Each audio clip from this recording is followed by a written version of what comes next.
AM 590, KXSP Omaha's ESPN Radio. It's time for the Metro's only racing talk show. The Front Stretch, presented by Joe's Karting in Council Bluffs. Now, here's Dan Taylor and Buddy Ray.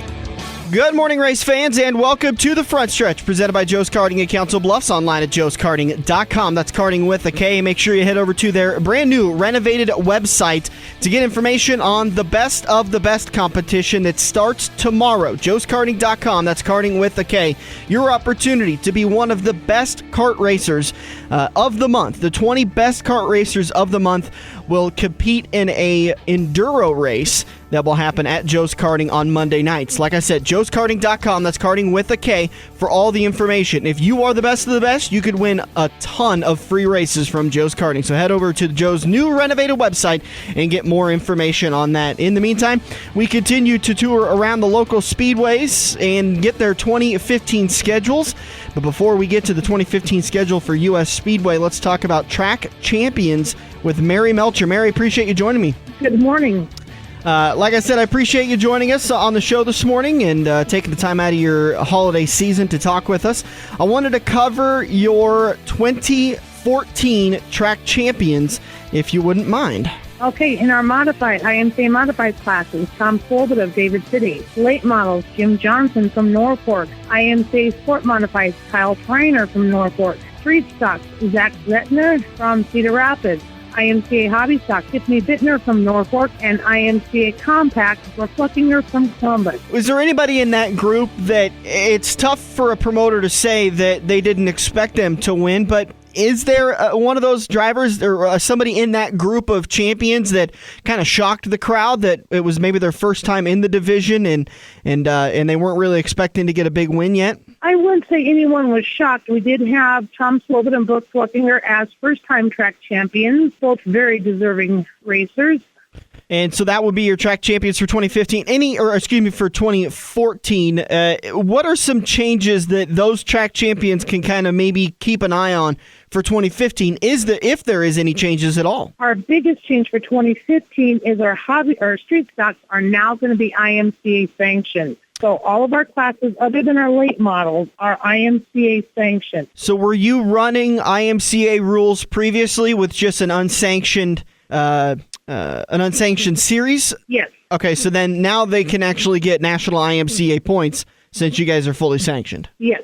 Any other changes for 2015 that people can know about? The biggest one was the ownership change of the Speedway. Yeah, I saw that across dirt drivers. Your mom retired. Yes, she did. My husband and I bought the Speedway, and then my sisters, Michelle Rosno and Debbie Kleinhexel, and I, who were the race directors, will continue being the race directors.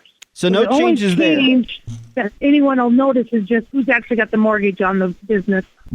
Is your mom still going to be coming out from time to time, though, and kind of checking over to make sure her Speedway's well taken care of? Absolutely. I'm sure she'll give you plenty of advice. It's a little tongue-in-cheek there, huh? Oh, no. I love my mom to pieces. Yeah. No, it's always interesting to watch the transitions because, the old school way of doing things, not necessarily that it was wrong, back when I did it this way. And all right, let's talk about your 2015 track schedule. Looks like you guys start off with your car show and shine and practice on April 11th. Yeah, those plans are still in the works, but that is our goal. Of course, Mother Nature can be the ultimate decider on anything when you're dealing with racing in the Midwest. Oh, that lovely Mother Nature. Points night starts on April 16th with limited late models? Yes, they will be our repeating class approximately every other week. What was your limited late models are going to be every other week? Yes. And then your modifieds will rotate the weeks that your late models aren't on? Sometimes. We've also added 3 IMCA sprint car specials on Thursday nights, and on those nights, neither the late models nor the modifieds will run. Okay. And those sprint cars, are those Race Saver 305s? Yes, they are. Okay. So you're going to try to open that up and get a little bit of a crowd of the Race Savers coming up to US 30? Yes. What are some specials you guys have that people can kind of pay attention to? Looks like, what am I seeing on the schedule? May 3rd is the Sunday Fun Day. What's that? Okay, we have 3 of those scheduled throughout the summer. May 3rd, June 7th and August 2nd. What we've done there is we've scheduled our Gotcha class, the MCSA series, and the Modified Life to come on Sundays. In the past, we've kind of rotated them on our Thursday night show, and they've been more kind of like an also-ran. We want to give them the chance to be the premier classes on the Sunday shows, along with throwing in some big wheel races and some bike races for the kids and more fun. We're striving for an atmosphere of back when I grew up and going to the races with my dad, and just kind of a throwback racing kind of atmosphere. And those are things on Thursday nights. It's hard to do because people do need to get home to work on Friday morning. So we're going to throw in some Sunday fun days and see how that works this summer. And that Gotcha series is a lot of fun to watch. And when you talk about throwing it back to the good old days of when you were a kid, that Gotcha does a great job of doing it. It's fun racing. It's beautiful cars to go and watch. Absolutely. Let's see. Let's continue down the schedule. Looks like it's pretty weekly racing until you get to your July celebration on July 2nd. You've got the SLMR Series, IMCA Sport Mods, Street Stocks, Hobby Stocks, and Sport Compacts. Yes. SLMR Series coming back. Looks like 2 times this year, so the first time they'll make their appearance is going to be on July 2nd. Yes, and then the second time will be on Sunday, August 30th. And we don't have any other classes scheduled at this time. A couple weeks ago, so. What about any fireworks you guys are working on for July 2nd? I know that's always fun for crowds, but it's kind of a pain to put on. So is it something you guys are going to look into, maybe for, if not this year, for the coming years? Not at this time. The insurance can be kind of pricey on that. And so many cities around here have their celebrations. I just don't think it's absolutely necessary. Okay. The racing itself will be fireworks enough. Hey, that's a good answer. So continuing on down the schedule, so you've got your July celebration on July 2nd. Looks like your next special, if I'm not missing anything, August 13th is going to be the last night for track points for sprints. And then 2 weeks later is going to be the last night for modifieds. And then your SLMR, like you talked about, comes back August 30th with some more classes to be announced. Since you've posted that, have you made any progress on getting more classes for that night, or is that still a work in progress? It's still a work in progress. All right. September 3rd, limited late models. It's the last night of track points for those. And then you have September 18th and 19th. It's your 18th annual Abe Lincoln Memorial. Talk about that. That was the memorial race we started the year my father passed away at the Speedway, and it's a tradition that just has to continue each year. We haven't decided for sure which classes will be running which nights. We usually wait kind of midway through the season, and depending on where our drivers are, I know in years past we've had a lot of Fort Mod drivers that are high school students, and so you can't run on Friday night because they might be playing a football game somewhere. So when school starts, we kind of have to watch where our drivers are participating in another event. And that's going to be September 18th and 19th. You just finished saying you haven't worked out exactly what classes are going to be there. Probably prize purse isn't anywhere close to being finalized either, right? No, it's not. I have a lot of it written down on scratch paper right now, but it's not ready to be published. I'll be doing most of that after the first of the year. So we're talking with Meri Melcher of US 30 Speedway about their 2015 plans and schedules. Taking over as a promoter offers an opportunity for you to kind of raise the bar a little bit from what previous promoters did. You saw what they did right, and maybe you want to make some changes. So from a fan's perspective, is there anything that I'm going to notice differently coming to weekly shows at US 30 Speedway? I hope not, because we've been very successful with our Thursday night shows. The familiar faces everyone's used to seeing are going to be in the same positions. All of our employees are coming back. We've got a fabulous staff of employees.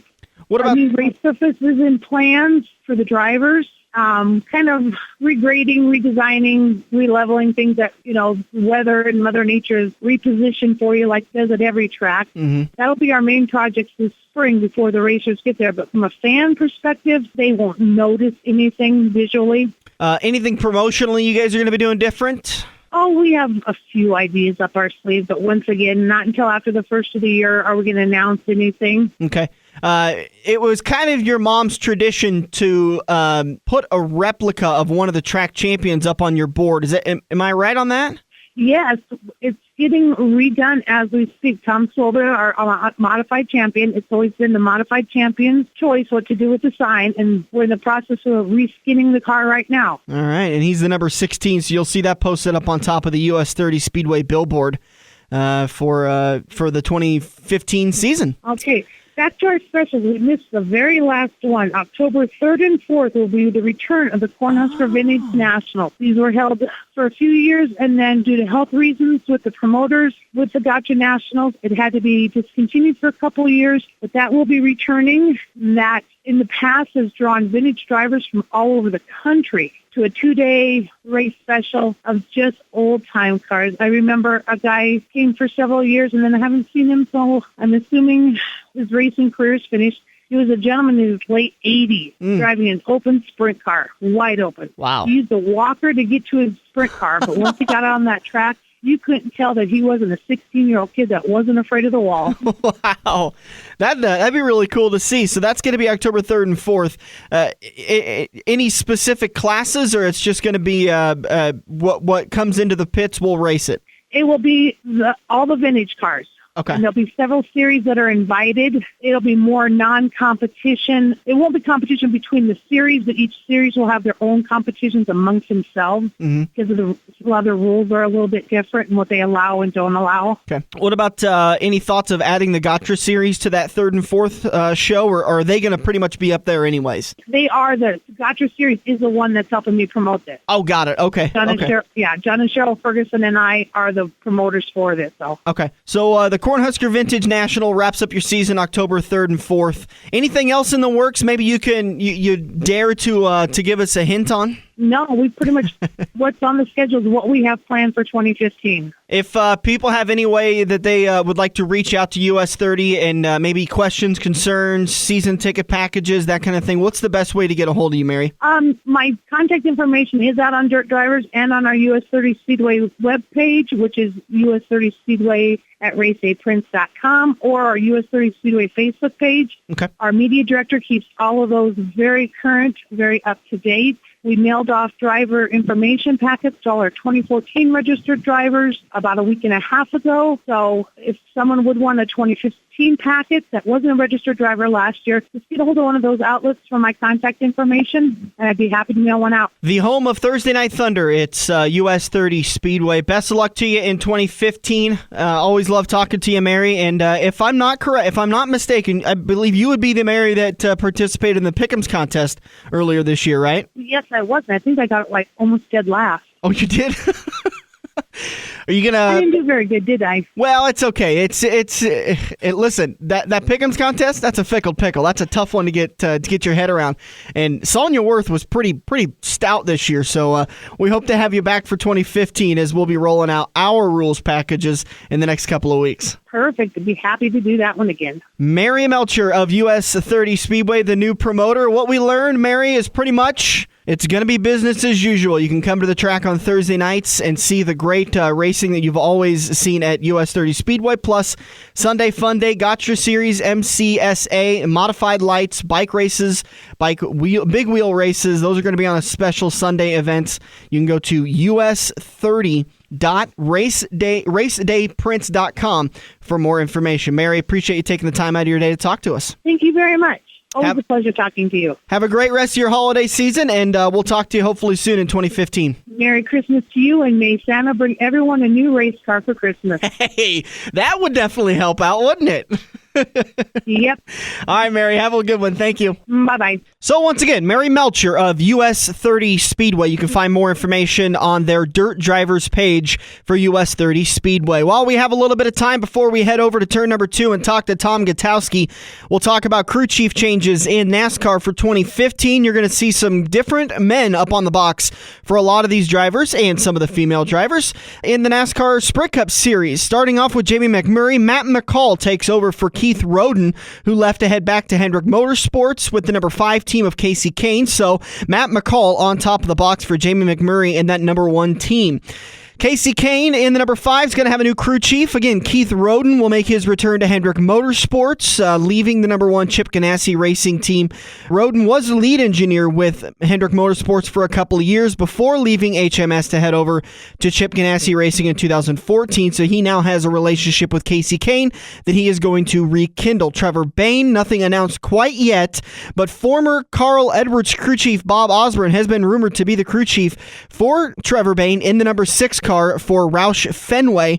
And then Danica Patrick. At the end of last year, Danica Patrick and Kurt Busch swapped crew chiefs. Daniel Knost left the 41 team, went over to the 10 team, replacing Tony Gibson, who Tony Gibson went over to the 41 team. So those two teams swapped crew chiefs just to see what it would be like since Kurt Busch was eliminated from the chase. Danica wasn't in it. They said for the last few races of the season, we're going to try it out and see how it worked. It seemed to work for Kurt Busch, not so much for Danica Patrick. So it'll be interesting to see if Daniel Knost can really begin to mesh with that number 10 team and Danica Patrick. Dave Rogers leaves the number 18 team with Kyle Busch, heads over to the number 11 team and Denny Hamlin. That means Darian Grubb will now be the new crew chief for the 19 of Carl Edwards, and Kyle Busch's new crew chief is his former crew chief down in the Nationwide Series, Adam Stevens. Paul Menard has Justin Alexander on top of his box in the 27 machine. A couple of other crew chief changes. Just talked about it a little bit ago. Tony Gibson will remain with the number 41 team and Kurt Busch after leaving Danica Patrick at the end of last year. Again, that was a Stewart-Haas Racing decision to swap those crew chiefs and see if they couldn't get those two cars up higher in the standings. Martin Truex Jr. has a new crew chief, Cole Pern, who has been promoted to lead race engineer, from lead race engineer to take over as crew chief. And the biggest crew chief change, probably one of the more reported on crew chief changes, is Dale Earnhardt Jr. has a new crew chief, Greg Ives. Now, Greg Ives replaces Steve Letarte. He left Chase Elliott's 2014 Nationwide Series championship team to take over for the crew chief, the number 88 for Dale Earnhardt Jr. So those are just a couple of changes that you can expect on top of the pit boxes for a lot of these teams as the 2015 season rolls a little bit closer to us. We thank you for joining us this first Front Stretch show of 2014. Still to come in today's show, competition director for IMCA, Tom Gutowski, sits down in turn number 2 and talks with us about changes that drivers can expect in 2015. Now, fans probably won't see much of a change, but drivers, you always got to pay attention to these little changes these guys put in every once in a while just to make sure you are going to get through the tech inspection line without any issues. So Tom's going to talk to us about that, any changes in the rule book, and as far as safety is concerned, some of those changes that they go through. That's coming up next in turn number 2. Turn number 3, Ray Guss Jr. joins us as a part of the Legends of the Dirt Series, and that's in turns 3 and 4. He'll continue our Legends of the Dirt Series, and then still to come this year, CJ Rayburn, Mark Noble, Willie Kraft, and then the Playland Speedway show. If you happen to miss any of them, head over to the Joe's Karting YouTube page and make sure to check them out. Great interviews we do all during the off season for the Legends of the Dirt Series. All right, we'll be back in turn number 2 to talk to Tom Gutowski, competition director for IMCA. This is the Front Stretch on AM 590, Omaha's ESPN Radio. This is Andrew from Koziski Auto Parts. Koziski Auto Parts is an insurance-quality used parts supplier that can match your foreign or domestic car or truck needs. If you have a damaged or broke-down car or truck, we guarantee a clean and quality part in next-day fashion. Koziski Auto Parts, your neighborhood premium recycled parts supplier. Call any Koziski Auto Parts salesman today by dialing 402-731-4592 or visit us at 5040 I Street in Omaha. Koziski Auto Parts, our quality used parts will match your car or truck's needs. Are you looking to book your next outing? Look no further than Joe's Karting in Council Bluffs. Located just north of Bass Pro Shop, Joe's Karting can handle outings of well over 100 plus people. Bachelor parties, corporate outings, team building, birthday parties, and much more. Give Buddy a call today and reserve your outing. Joe's will even work with local restaurants to cater your event. Book yours today at joeskarting.com. That's karting with a K. It's time to get to Joe's and find out what everyone already knows. We're working the high line into turn 2 on the Front Stretch, presented by Joe's Karting, online at joeskarting.com. Heading into turn number 2 here on the Front Stretch, and it's time to check in with the man that makes the rules at IMCA, competition director for IMCA, Tom Gutowski. How you doing, sir? I'm doing fine. Appreciate you taking the time out of your day to talk to us. It is the time that drivers are kind of starting to start planning on 2015, so I thought it'd be a good time to check in with you and see what are some big changes or even some minor changes drivers are going to want to keep in mind when they're getting their cars set up for IMCA competition. Okay, well, first of all, I don't make the rules all by myself. Dark little room. We have a committee that works on them, and there's a group of us that meet once or twice a year to do that. But the rule-making process really is a year-long process.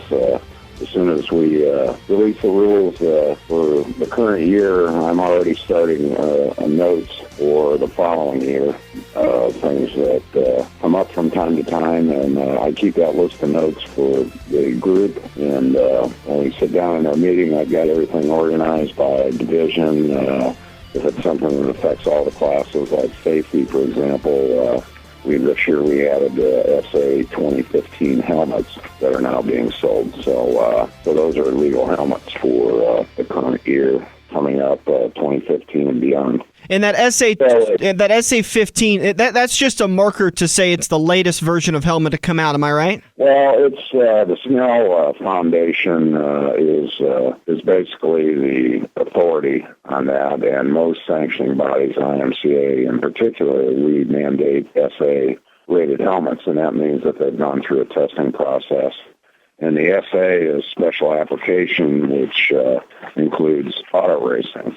So there are certain characteristics of that helmet and standards that it has to meet in order to be approved for special application. And in our case, it's auto racing. For example, the interior of the helmet has got a flame retardant material in it. It's not just plain old cotton liner or something like that could be used maybe in a motorcycle helmet, which we do not allow motorcycle helmets or go-karting helmets because they're different. So anyhow, there is a process we go through, and everybody has a chance to make their own notes and bring up their own items that have come up throughout the season and the year prior. And some of it is comments from racers, emails we get. It has some good ideas in it, or maybe something that needs to be clarified. We have very few huge, big rule changes, and that's a good thing. It's a good thing for the racers, and it's a good thing for our inspectors and racing in general. Yeah, I kind of want to ask about that, too. Is there a certain amount of... You try to... I don't know how... I don't want to word this as if you guys aren't being proactive enough. I want to try to word the question as if you're trying not to change it too much to cause issues down the road between the drivers and the tech inspectors and pre-race and post-race and disqualifications. So is there a amount of changes you try to stay in the vicinity of to not make it a huge change for the next year? Well, I wouldn't say there's an amount. I mean, if something needs to be addressed, we're going to address it. But, yeah, we're loath to change rules or change something just to change it. I mean, there's got to be a reason. Yeah. And it's got to be of a benefit. And we do have to look forward. How is this going to affect things down the road? What other rules would change in the wording in this have. So, yeah, we have to be careful. And we're the largest weekly sanctioning body in the United States, and soon to start celebrating our 100th anniversary, so we're also by far the oldest. And part of that growth and everything is the stability in our rules, and that they don't just change willy-nilly from one year to the next. Many times it's just clarifying things or keeping new technology, for lack of a better word, that gets overused a lot, but trying to keep that out of our divisions, trying to control the costs of the car and stuff, although we don't ultimately control costs. That's up to the marketplace. So changing rules, though, can really affect the wallet of a driver and of a series of drivers. So that has to weigh into it when you guys are sitting down with your list of things to change for the next year of competition. Is this going to be a change that's going to cost people a bunch of money and really not make a big difference? Yeah, and again, there's got to be a reason for it. I would say a good example of a big change was the addition of quick changes to the modifieds. And that's something that we have resisted for a long time, mainly because the good argument for it is at this very point in time, all of our racers have what they need to go racing tonight. Adding a quick change would destabilize that somewhat. But on the other hand, at some point in time, the economics of the situation and the factors involved in the decision-making process start to swing the other way. A good example of that would have been years ago, and I couldn't tell you how long ago it was. I've been here 9 years now, and it was before my time that they allowed the aftermarket transmissions in the modified. Well, it became economically the thing to do compared to requiring them to run an OEM transmission and what the prices were being charged for some of that stuff. Plus, they got the addition of a clutch and flywheel and all the rest of the stuff in the drivetrain. So you have to take into account that too. So probably the big rule change for this year was the quick change. An example of another rule or clarification, if you will, is Holley came out with a new carburetor. It's the Holley HP Ultra, and it's, their flyer and all their promotional literature. It's got dozens and dozens of, quote, improvements. It added horsepower on their dyno testing and stuff like that. Well, we're not changing that carburetor because everybody's already invested money in carburetors right now. There's no need to. Holley continues to produce the 4412 and the Dorton carburetor. So at this point in time, we're not allowing that new carburetor. Because allowing it would basically send everybody to have to buy new carburetors. It costs the community a ton of money that is kind of struggling for money right now. Well, yeah. And I guess not really right now. There's the racing community's always struggled for money because where there's demand, people will raise price. Right. So in this case, the perception would be that I can gain 10 or 12 horsepower, so I gotta have it to stay up with the guys that'll just go out and buy it. Mm-hmm. So. What are some of the rule changes you guys have set for 2015 that drivers need to be aware of when they're getting ready for their next race season? Well, some of the things we added, for example, in the modified, and it's a term that a lot of people weren't even familiar with, is we excluded vortex generators from any body panel, including the roof. And a vortex generator is an aerodynamic enhancement. People that are around airplanes are probably more familiar with it than anybody else, but it helps the air stay attached to the wing. In this case, it would be the roof or deck or other body panels. So we've excluded those. Something that we were heading off that people were starting to do was the bolting or adjustable underslung on the chassis. We added the terms no adjustable underslung. It's got to be, the way we interpret that is, it's got to be welded in as a permanent part of the chassis. That's because we don't allow bump stops or suspension stops of any kind. So that would be one. We've already covered the quick change. One of the things that we recommended in the rules was a fuel shutoff valve, and that really came from our racetracks. There were a number of racetracks that, as part of their rules and in their region of the country, those were preferred to be in the cars. Well, we put in our rules that fuel shutoff valves are recommended. So it's not mandatory, but in those places where the tracks want them, they can make the racers have them. So. We're talking with Tom Gutowski, Competition Director for IMCA. Tom, I'm going to appreciate you taking the time out of your holiday season to talk to us. One last question before we get you back to your day of taking care of business. Was there a rule that you guys debated over but decided not to implement this year that you may implement in a couple of years? Maybe you can give drivers a little heads up that it may be coming their way? Well, I mean, we debate some things, and that might be brought up for 2 or 3 years in a row, and it never makes it. Mm-hmm. I mean, by mutual agreement of all of us, we're not sure about it, so we basically set it aside, and we'll go out in the field this year, and we'll look at that kind of stuff, and maybe make a little better effort to observe what's going on, what we're seeing, and come back the next year and bring it up again. Well, by the time we get back to our rules meeting again, something else might have changed, so there's nothing really that I can talk about right now, but there are some things we are going to be looking at, and I just don't want to get everybody in an uproar over nothing because it might turn into nothing. Yeah. In this community, as much as I love the racing community, they love to talk, and the rumor mill does swirl. So you're probably right. It's probably best to stay tight-lipped about it for now. Yeah. Tom Gutowski of IMCA. You can check out all the rules on imca.com. Tom, again, appreciate your time, sir. All right. Thank you very much, and Merry Christmas to everybody. Well, by the time they hear this, Christmas will have come and gone. Well, it never hurts to wish him a Merry Christmas in 2015. Let's get started early. Okay. There you go. All right. Thanks, Tom. Have a good one. All right. Bye.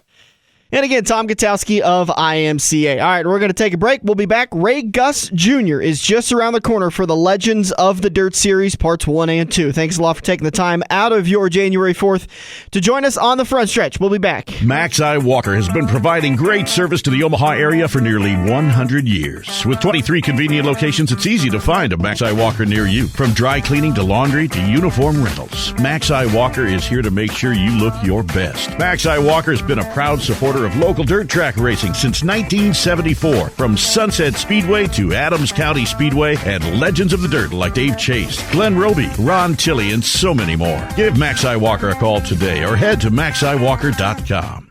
Joe's Karting in Council Bluffs has taken a page out of IMCA's rulebook and gone crate. These brand new low-emission engines will still have you white-knuckling it all through the Metro's fastest indoor facility. Joe's Karting is now friendly for all skill levels with their brand new Honda-powered engines. It's time to get to Joe's today and find out what drivers like Jack Dover, Shaylee Bate, and Andrew Kosiski have known for years. Located in Council Bluffs and online at joeskarting.com. That's karting with a K. Time to grab another tear-off and make your move. We're headed into Turn 3 on the front stretch, presented by Joe's Karting. Heading into turn number 3 here on the front stretch, ready to kick off the Legends of the Dirt Series for this weekend. The Legends of the Dirt Series brought to you by Kosiski Auto Parts, online at Kosiski.com and located at 51st and I Street in Omaha. Quality used parts at an affordable price. This is the time of year to save yourself a couple of dollars, and because we got a long 2015 in front of us, so you might as well start saving now. Kosiski Auto Parts, a proud sponsor of the Legends of the Dirt Series here on the front stretch. Today, we continue our trek around the Legends of the Dirt Series, talking with Ray Guss Jr. Sir, how are you doing today? I'm doing fine. We do appreciate tonight. Oh, we're loving this. We're loving talking dirt racing. How's that sound? That's good. That's good. Well, we're talking to you because we feel like you're someone that has contributed immensely to the world of dirt racing through your contributions, your wins, and the entertainment value you've brought fans throughout the decades. So, if you don't mind, could you start from the very beginning and talk to us about how dirt racing got started for you? Well, I grew up with I had a step-grandfather that was a motorcycle racer, flat track, back in 60s and that, and then he went on and ended up working for a Harley-Davidson factory racing team out of Wisconsin. And then after that, when I was about 5 years old, my dad went to a racetrack, a dirt track, and was watching, and all of a sudden it collected up the interest that he had. And so by 1964, he built his first race car, started driving. So I've pretty much been around some racing my whole life. So I was only 5 years old when my dad started his first year as a rookie driving late models in the dirt. And then when I graduated from I started racing bikes back in when I was only like 13 years old. And then went on from that, I went on professionally till I was, like I say, out of high school. My dad said he had a chassis out in the garage that wasn't welded together yet. He just had won it, but it was in a bent tubing and stuff. So he just went up in the attic and said, how about I just build you a late model car? And that would have been back in 1978. And I said, all right. My first love still was for racing motorcycles, but I figured that your career ain't going to last as long in motorcycles. And plus, I had more my dad's knowledge in racing late models, and he was pretty successful. So I thought, well, maybe that's the route I need to go. And so he built my first car. And actually in 78, he drove it more than I did because the guy he was driving for parked his car and then left him without a ride. So in '78, I just let him drive it, and that was a smart thing to do because he won a lot of money back that I had put in the car. And so it just kind of went from there. From 1979 then was my rookie year, and Peoria Speedway, I was won the Rookie of the Year there, and that's basically on how I got started. Any regrets not sticking with dirt racing as far as motorcycle is concerned, or do you think you made the right choice? No, I mean, at first I would say yes but after I got going, believe it or not, my third year into it would have been like I just was going to, I wrecked a brand new car I bought in '81. I bought a Rayburn car at the beginning of the year. And by the end of the year, I rolled it and had a bad wreck in Davenport, Iowa on the back chute on the first lap of a feature. And, man, my dad was racing. So, I mean, I raced against my dad and Roger Dolan and, Steve Kepler. And there was a lot of good racers that ran Davenport back then. And I was just a rookie, or not a rookie then, but in '81. Anyway, I had this bad wreck, and it knocked me unconscious. Well, after that, I actually was going to give it up. I thought, man, I just destroyed a race car. I had all my life earnings in. I wasn't even hardly 20 years old at the time. And I said, I can't rebuild this. I don't have the money. And my dad said, well, we'll rebuild it, he said. So they helped me rebuild it again. And I just, from that point, I was ready, like I said, ready to give it up. And at that point, like I said, I was kind of wishing that I still was racing bikes because I had done some things like won heat races and stuff in my early years, but I still was looking for that first feature win, and it wasn't coming. And then after destroying everything I had my life savings into, I decided that I was going to give it up. And then my dad talked me out of it. So that winter in '81 and '82, we rebuilt the car, and believe it or not, the opening night at East Moline Speedway, I won my first feature, 1982. That makes you feel better. Yes, it did. That kind of then made racing, because that's all I was ever figured, that I wanted to go be competitive. Well, when you can go out and win a few races, then you're competitive. And so ever since 1982, actually, I ended up winning 10 features that year and the track championship in Peoria Speedway. So that's how my career pretty much got on the get-go, to where I finally decided that, well, now I'm kind of enjoying this.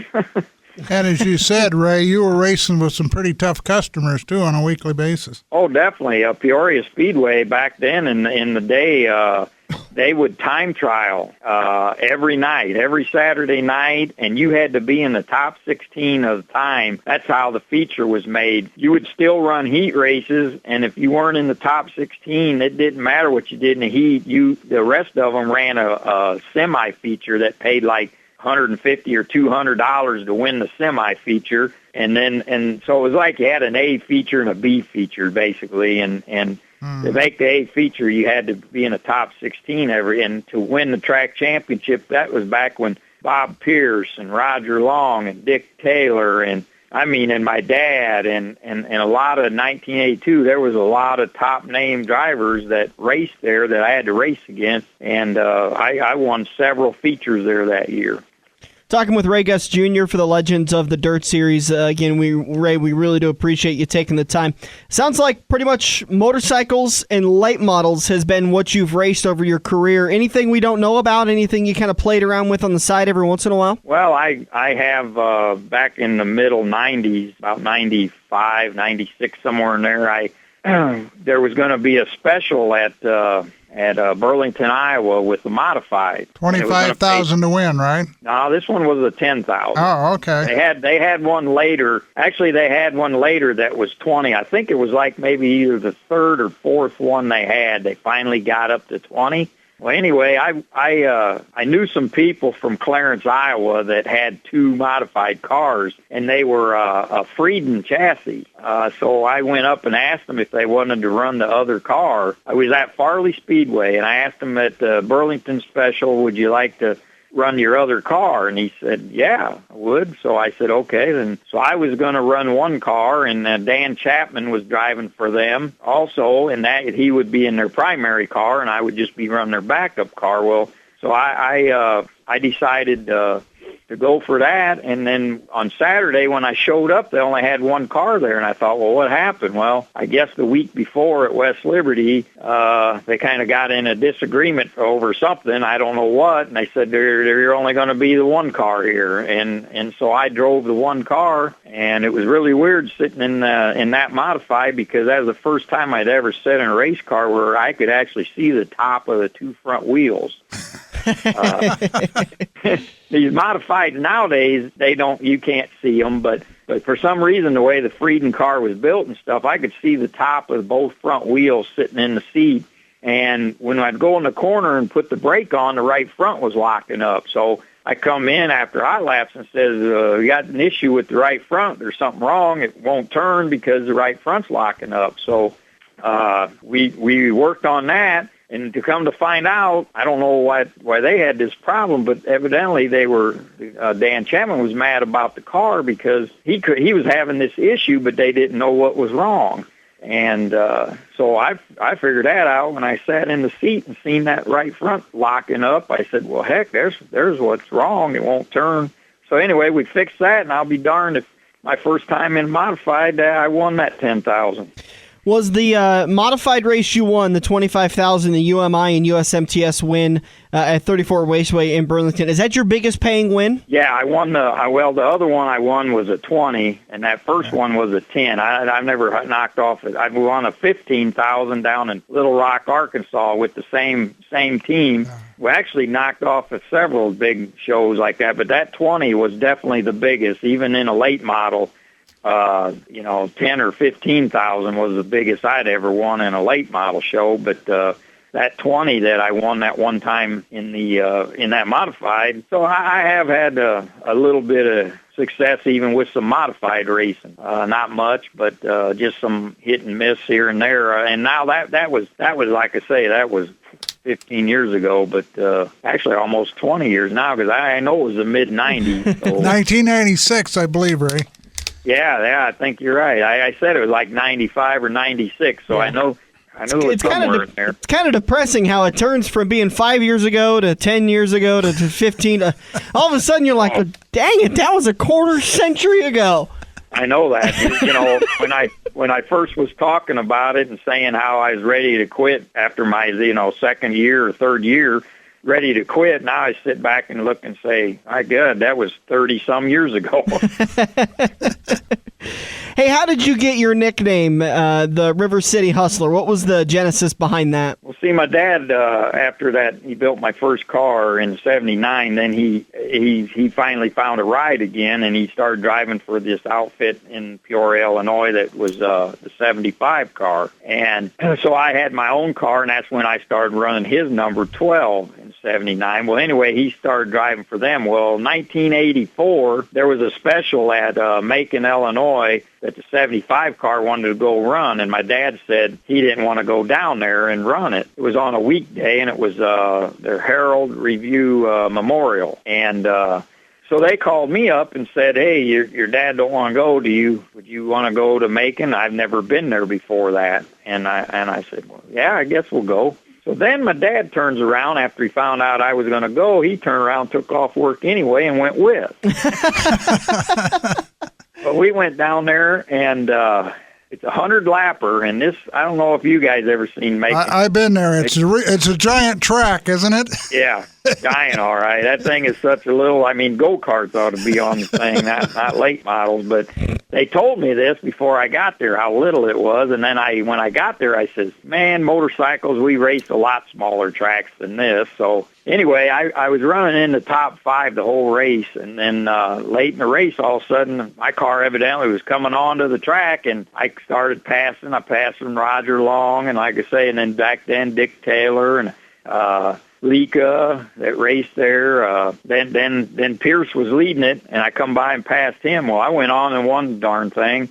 first time in their car. But anyway, I started driving full-time in 85 for them, for this Ray Neltner owned the car, and I started driving full-time for them in 85, and then they said, man, we got to come up. They had 2 car owners, and this one car owner, he said, we got to come up with a nickname for you. And being they're in Peoria, and they got the river by Peoria, and all of a sudden they just came up with this River City Hustler is what they came up with in 1985, and it's kind of stuck since. It didn't have anything to do with you playing cards and cleaning them out of money? No, not the cards. They just figured some reason they just wanted to call me a hustler, but I don't know why that come up, because I'm not much of a gambler at all. I guess racing's a gamble, but I hate that gambling. I go to the casino and I lose my money, and I don't like that. Nobody does, but we go back. Yeah, we go back anyway.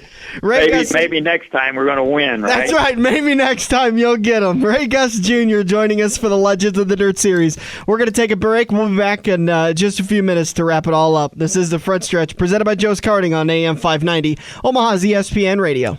We have all been there before. Broken car part in your hand and some snot-nosed punk behind the counter has no idea what he is talking about, but he guarantees that this part will fix your car. You pay an arm and a leg for the replacement, get it home, and sure enough, it doesn't fit your car. Now, learn from your mistake and give an experienced salesperson at Kosiski Auto Parts a call today at 402-731-4592. Kosiski Auto Parts will get you back on the road with your arms and legs still attached. Are you looking to book your next outing? Look no further than Joe's Karting in Council Bluffs. Located just north of Bass Pro Shop, Joe's Karting can handle outings of well over 100-plus people. Bachelor parties, corporate outings, team building, birthday parties, and much more. Give Buddy a call today and reserve your outing. Joe's will even work with local restaurants to cater your event. Book yours today at joeskarting.com. That's karting with a K. It's time to get to Joe's and find out what everyone already knows. Get ready for the victory lap as we make our way into Turn 4 on the front stretch. Presented by Joe's Karting. Online at joeskarting.com. Time for turn number 4.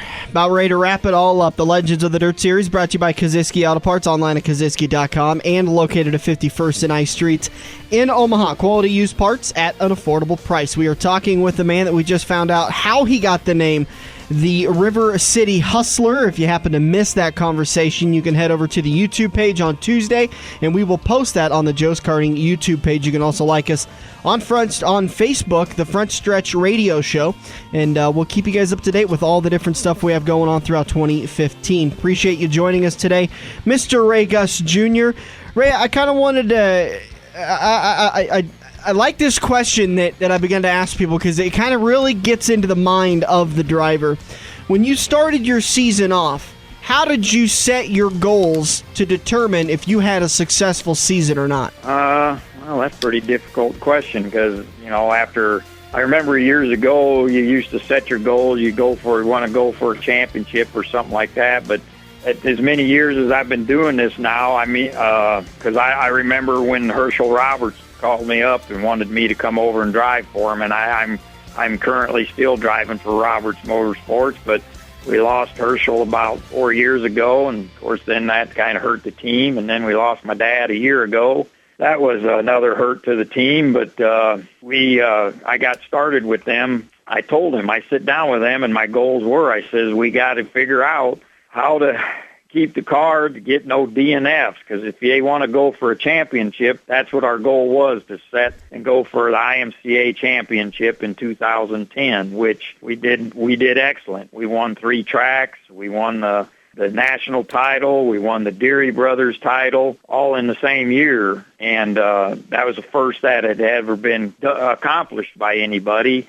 And that was in 2010, but we set our goals. But now, in the last 2 years, going into the seasons now, I told Kenny, actually 2 seasons ago, I said, Kenny, I don't really want to just go point race. I just want, because, you got to be dedicated to point race, and you got to make sure you're at all of them, and you can't have DNFs. And I said, I'd rather just go race, hit and miss races here and there, pick and choose. So the last couple of years, there ain't really been starting the season off with looking at setting goals. But in 2010 and previous before that, when you're point racing, your goals are out to do, your best finishes and make sure you try to finish all of them. So to be a point champion, and that's what my goals were in the past, how I'd look at the first of the year. And then sometimes you had to pick and choose, because if the weekly racing was bumping heads with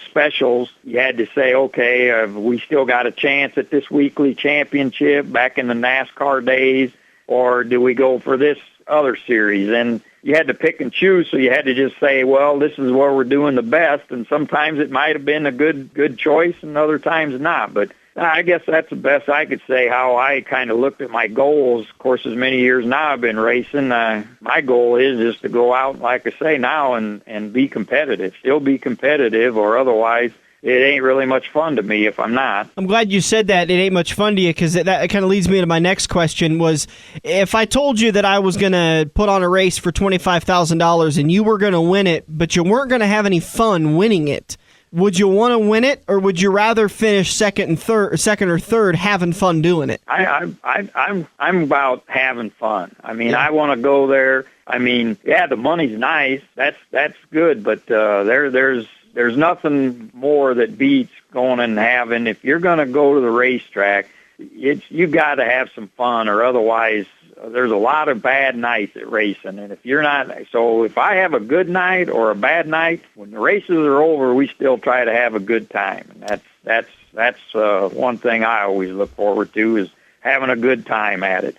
Ray, one of the things I think our local listeners here in the Omaha area and western Iowa remember, back in the Busch All-Star Tour days, a lot of us are Koziski fans, and here come the Flying 50 of the Eckridges with Ray Guss Jr. behind the wheel, and I think you won at Sunset, and I know you won at the Nebraska State Fair and Denison and Corning, and that was a great series as far as, I think, our local fan base, and I just wondered what you thought about back in those days. Oh, that just was disappointing, heartbreaking when that series had to break up when it did.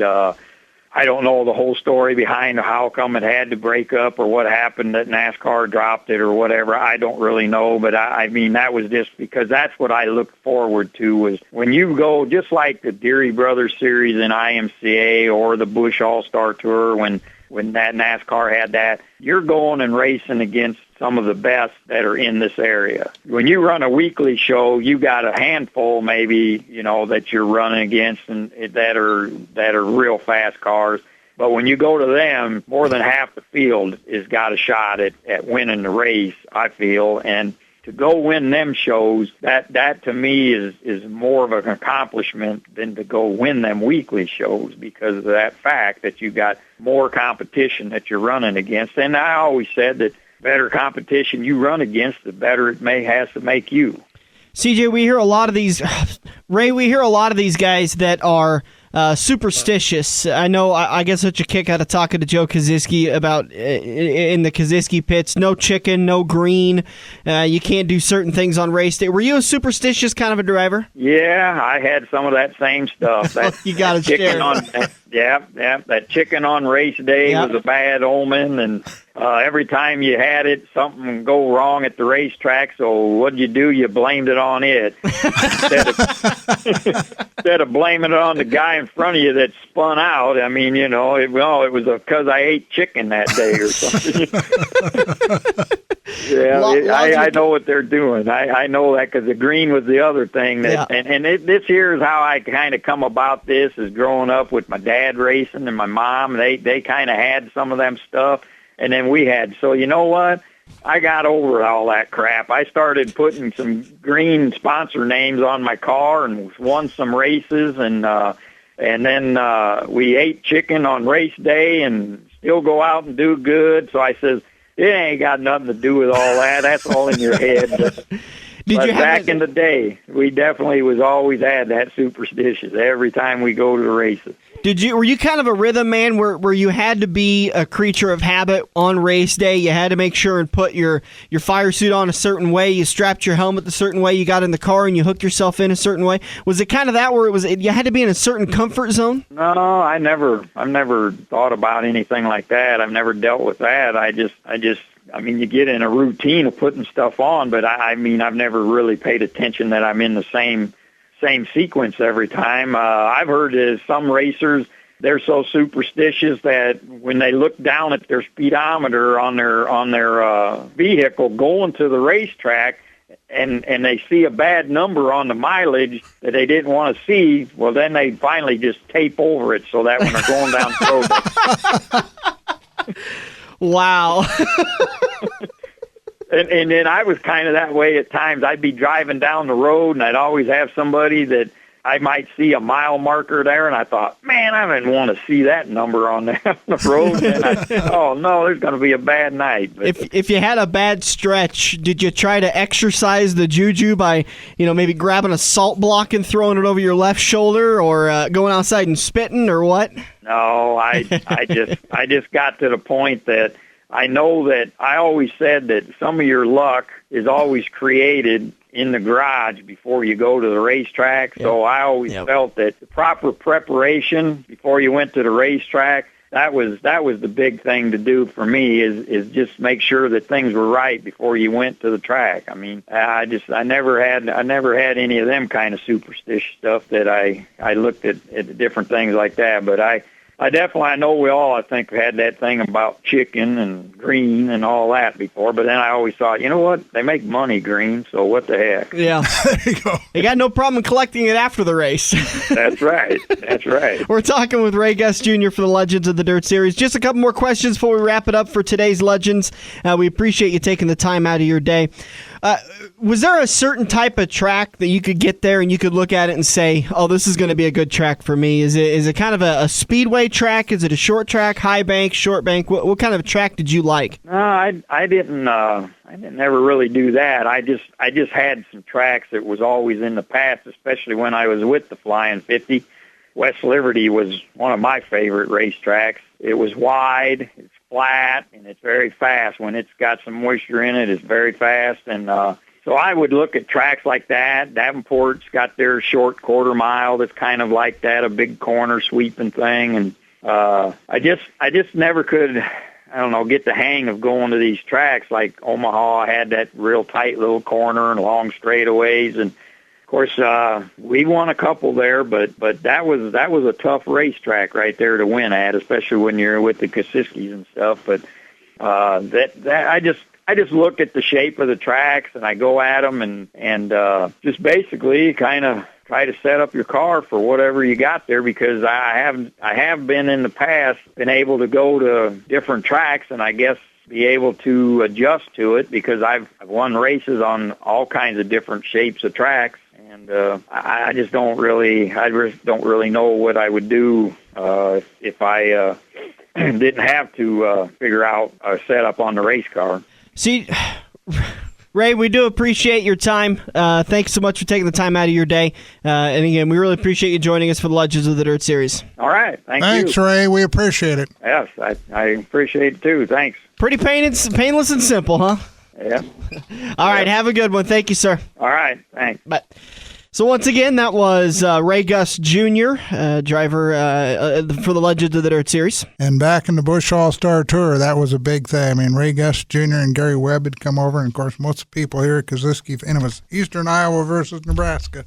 And, that was a tremendous series. Sometimes 70 cars, would show up for one of those races. Make sure you join us next weekend. We will talk with C.J. Rayburn as the Legends of the Dirt Series continues, brought to you by Kosiski Auto Parts. This has been the Front Stretch Radio Show presented by Joe's Karting in Council Bluffs, online at joeskarting.com. We'll be back next weekend to continue the Legends of the Dirt Series. This is the Front Stretch on AM 590, Omaha's AM 590, Omaha's ESPN Radio. Max I Walker has been providing great service to the Omaha area for nearly 100 years. With 23 convenient locations, it's easy to find a Max I Walker near you. From dry cleaning to laundry to uniform rentals, Max I Walker is here to make sure you look your best. Max I Walker has been a proud supporter of local dirt track racing since 1974. From Sunset Speedway to Adams County Speedway and legends of the dirt like Dave Chase, Glenn Roby, Ron Tilley, and so many more. Give Max I Walker a call today or head to maxiwalker.com. Joe's Karting in Council Bluffs has taken a page out of IMCA's rulebook and gone crate. These brand new low-emission engines will still have you white-knuckling it all through the Metro's fastest indoor facility. Joe's Karting is now friendly for all skill levels with their brand new Honda-powered engines. It's time to get to Joe's today and find out what drivers like Jack Dover, Shaylee Bate, and Andrew Kosiski have known for years. Located in Council Bluffs and online at joeskarting.com. That's karting with a K.